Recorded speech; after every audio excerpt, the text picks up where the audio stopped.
Who doesn't love sweet and sour soup?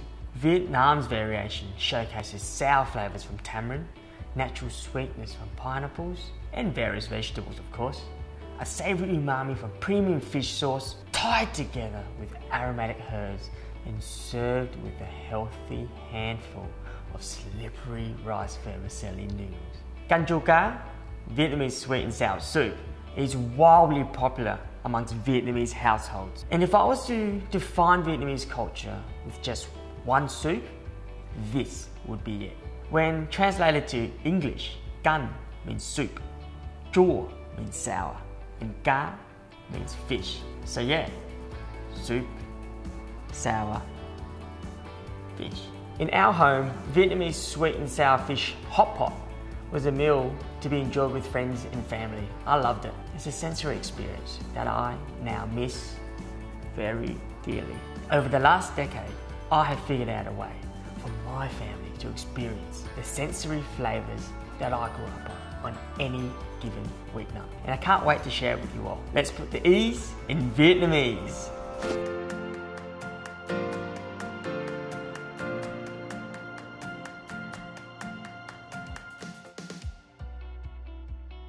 Tamarind pulp is my most preferred form of tamarind. It's intensely sour and the core ingredient that will provide the sourness synonymous to canh chua.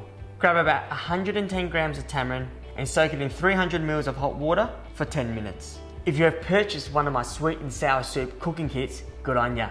Remember, the kit makes the recipe twice, so simply cut the block in half. After 10 minutes, break up the pulp with the back of a tablespoon and continually mash it against the side of the bowl until it's a paste-like consistency. Then let it sit for another 5 minutes to further develop its flavours. To build the soup, we're going to use 2 litres of chicken stock. I'll pop the video link in the description below. If you are tight on time or don't have any homemade stock or bone broth handy, you just need the kids fed promptly, 2 litres of store-bought reduced salt chicken stock would also work. To balance the sour notes of tamarind, flavour the chicken stock with 70 ml of premium fish sauce, 2 tablespoons of sugar, half a teaspoon of red boat anchovy salt. If you can't get your hands on that, sea salt will be just fine. A tin of pineapple with its juices.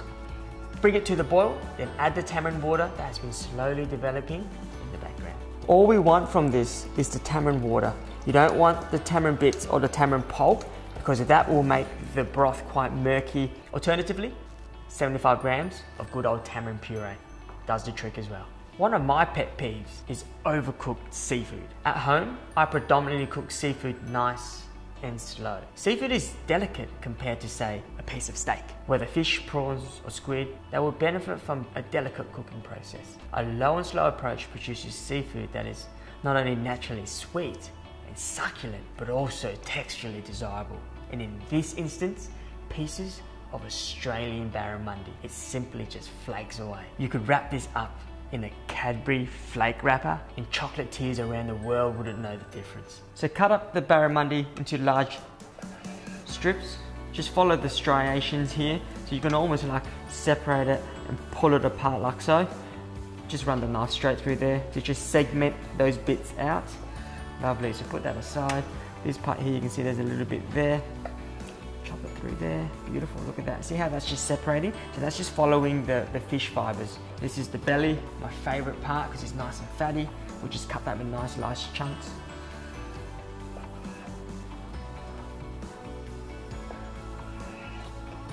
Add 350 to 450 grams of barramundi fillets and 4 prawns to the broth. Allow that to simmer, then remove and set aside. Garlic oil doesn't get as celebrated as much as spring onion oil when we talk about their involvement in Vietnamese culture. Like the admiration I have for my hardworking parents, I love them both equally. So grab a small milk pan or a fry pan and heat 25 ml of cooking oil on medium heat for 30 seconds.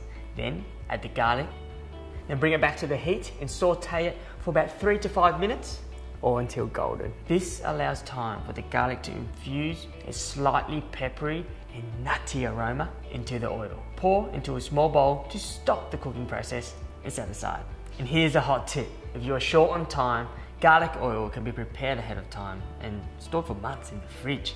just like confit garlic, garlic that's slowly poached in oil. There's always a jar of garlic oil in my fridge, particularly so I can whip up dishes like this and my uncle's famous soy sauce noodles. All right, back to the soup. Add 3 tomatoes, I've just quartered these, into the broth. Beautiful. Watch out for splash damage. Just gently put it in there. So this again adds another level of acidity. Actually complements the tamarind, but will be balanced out with the pineapples and the sugar. Some Chinese cabbage, also known as wombok, that I've just cut into largish pieces. And this is about 1/4 of a wombok here. So chuck that in there. This will again add a little bit of sweetness and earthiness to the broth. While we wait for the cabbage to soften, bring a large pot of lightly salted water to the boil. This will be for the noodles. Once boiling, add a packet of thin rice vermicelli noodles, about 300 or 400 grams. It doesn't really matter, whatever you guys can consume. Into the pot, boil it on high for about 7 to 8 minutes. Then strain and pour into a large bowl of cold water. And just like I demonstrated in my chicken and bamboo noodle soup episode, portion out the noodles in serving size bundles immediately into a colander to prevent the noodles from sticking together. Back to the pot though, don't be worried or bothered that if you simmer it for 15 to 20 minutes, it won't be the end of the world. Chinese cabbage is quite sweet and naturally flavors the broth, and in turn absorbs all that savory flavor in the broth itself, leaving you with delectable pieces. It's time to add ingredients into the soup that don't take too much cooking time. That's just to preserve their texture. Because remember, in Vietnamese culture, we love texture. Add 250 grams of bean sprouts. They usually come in 250 gram packets. So pop the whole packet in. 200 grams of button mushrooms that I've just halved. And optional, 2 red chilies. Don't crush them too much because they will get a bit too hot. Pop them in there, mix it well. Bring everything to the boil and we're almost there. Let's zone in on the soup now and nail down the flavors. The perfect canh chua cá, like many Vietnamese dishes, needs to be well balanced with sweet, salty and sour notes. Take that same advice I gave in my Nuoc Mam Cham recipe, the Vietnamese fish sauce dipping sauce episode. When tasting, you shouldn't be able to identify any dominant flavors.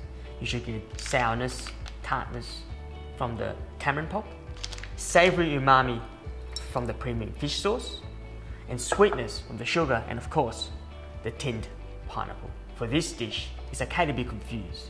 For canh chua cá, a confused palate is a good palate.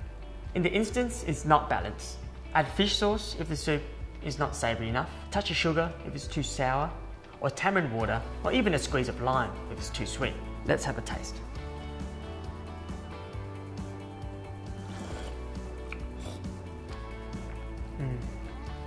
This tastes like my mum's. It's ready to go.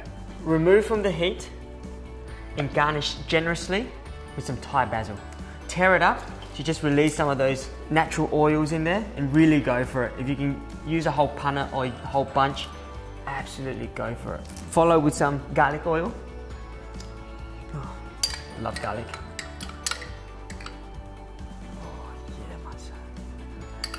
If you can get your hands on some rice paddy herb, it looks a bit like that. You can get it at most Asian supermarkets. Elevates your canh chua to that next level. So I've just finally chopped that, put that straight in, stir it well. Time to prepare a bowl and put it away. Place a serving of rice noodles into the bottom of the bowl. And now here's a quick cooking hack. Microwave the noodles for about 30 seconds. This will give the rice noodles a bit of a slightly chewy texture. Because remember, Vietnamese culture, we love texture. This step is optional, but of course, for me, integral to getting the perfect texture for the noodles themselves. Now don't sleep on this. It doesn't need a smoko break. Move on it straight away and add some beautiful pieces of bara. Lovely.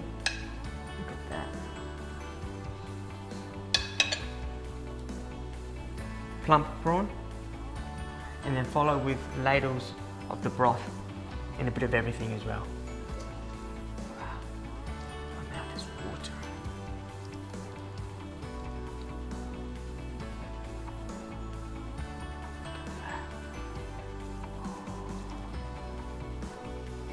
For a traditional experience, have a small dipping sauce on the side, which consists simply of good quality fish sauce, and thinly sliced chilies. Dip any of the ingredients into this magical concoction before devouring to amp up the level of umami. Let's get in on it. I'm gonna add some more basil because I love fresh herbs. Mix it all together. Get those noodles up. Oh Lord. Okay. A little bit of that barra belly fish sauce. Dip well. Grab some chili. This is seriously hot chili. It's homegrown.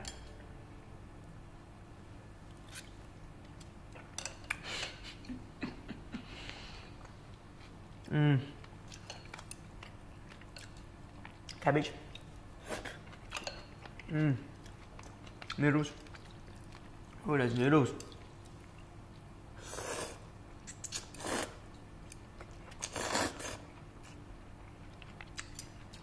Bit of that broth. Oh, I need some more of that broth. Stuff the spoon.